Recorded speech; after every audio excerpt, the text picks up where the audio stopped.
Alors, peut-être Adam, Oui. Monsieur le Président, Très Adam rapidement. voulait juste réagir rapidement Oui. pour Adam et pour le Très Président. rapidement, Réaction vraiment rapide. juste 30 secondes. Je veux juste rappeler à Monsieur le Président que ce qui se passe au Sahel n'est que les conséquences de ce qui a été fait en Libye. Cette intervention en Libye où vous avez oublié, quand je parle de vous, je ne parle pas de votre personne, je parle de votre position. Vous avez oublié l'existence de l'Union africaine. Monsieur le Président, vous l'aimez le dire. Nous sommes au Mali pour aider le Mali. Si nous n'étions pas venus au Sahel, il n'allait pas avoir de gouvernement actuellement au Mali.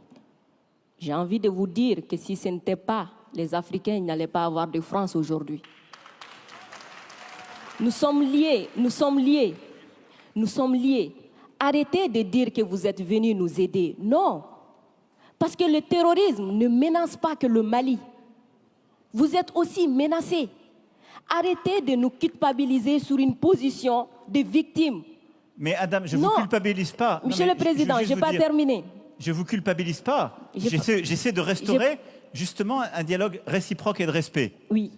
On n'est pas là simplement pour nos intérêts quand on arrive au Mali en 2013. C'est un fait. Par contre, ce que vous avez dit sur la Libye, je l'ai dit plusieurs fois comme président, je partage ce que vous avez dit. La Libye, on n'a pas respecté la souveraineté d'un peuple, et ça, c'est une erreur. D'accord, merci d'avoir reconnu ça. Et si vous reconnaissez ça, vous allez voir que ce qui se passe au Sahel n'est que les conséquences de cette intervention. Donc, vous êtes au Sahel pour corriger l'erreur que vous avez commise en Libye et en corrigeant ces erreurs, vous êtes en train de commettre d'autres erreurs. Monsieur le Président, je vous rappelle que l'intervention militaire étrangère n'a jamais réglé un problème. La Libye, elle est comment aujourd'hui? L'Afghanistan, c'est comment aujourd'hui?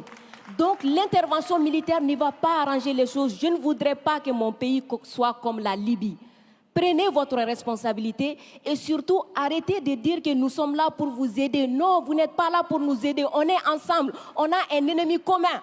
On le combat ensemble. Et pour finir, ces sorties ces derniers jours entre vous et les autorités maliennes, c'est juste une honte.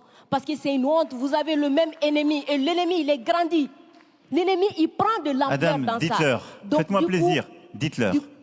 Du coup, arrêtez ça, arrêtez ces discours paternalistes, dire que nous allons vous aider, non, nous n'avons pas besoin d'aide, nous avons besoin de coopération, nous avons besoin de partenariat et nous sommes liés par l'histoire, mais nous sommes liés par les dangers, nous sommes liés par les défis. Mais je suis 100% d'accord avec ce que vous venez de dire.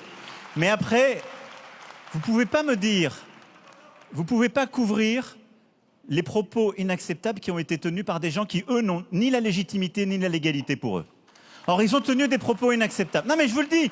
Et vous ne pouvez pas me dire, on doit avoir un dialogue équilibré, réciproque, et me dire, dès que je vous parle avec le cœur et que je vous dis la vérité, je serai paternaliste. Je ne suis pas paternaliste, je suis sincère.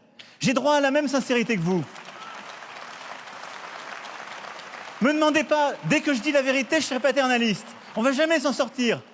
Vous me dites la vérité avec votre cœur, vous me prenez à partie, vous me bousculez. J'ai le droit de vous dire ma vérité aussi. C'est pas du paternalisme, c'est de la sincérité. Ok, Monsieur le Président, non, juste pour dire que la sincérité n'exclut pas la courtoisie, la sincérité. Mais je suis n'exclut courtois pas comme le vous l'êtes respect. avec moi, Adam. Oui. Nous sommes courtois les uns. Je suis carrément d'accord avec vous, Monsieur le Président. C'est juste vous dire que j'adore votre sincérité, mais elle n'exclut pas le respect, elle n'exclut Mais pas la je courtoisie. pense que nous avons l'un et l'autre, là dans le débat, une très grande courtoisie. Absolument. Et on fait la démonstration qu'il n'y a pas de paternalisme, il n'y a pas d'agressivité, il y a une vraie sincérité, mais il n'y a pas de tabou.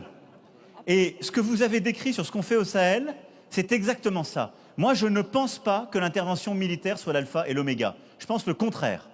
Et donc, le problème que vous avez aujourd'hui, c'est qu'il y a une autorité de transition qui dit « ils devraient rester là militairement, parce qu'ils ne veulent pas faire le travail ». Nous, mais exactement, il y a des accords avec des engagements de toutes les parties. Et donc, nous, on est là pour la sécurité, mais à côté de ça, depuis 2017, on a l'Alliance internationale pour le Sahel, qui est de l'aide au développement avec la Banque mondiale, l'Allemagne, tous les pays, justement, européens et autres, qui est cet investissement solidaire qu'on a dans la région. Et il y a le rôle du retour de l'État. Chacun doit faire sa part. Et plus vite le reste est fait, plus on peut se retirer militairement, ce qui est beaucoup mieux. Parce que je vais être clair avec vous, je partage totalement la finalité jamais une intervention militaire ne remplace le travail d'un État. Jamais. Et moi, je peux vous dire les yeux dans les yeux que je n'ai jamais envoyé l'armée française contre un État souverain ou pour remplacer un État souverain. C'est ce qui a été fait en Afghanistan, ce qui a été fait en Libye. C'est la grande différence avec le Sahel. Refermons le chapitre. Monsieur le Président, on va refermer le chapitre. On va s'intéresser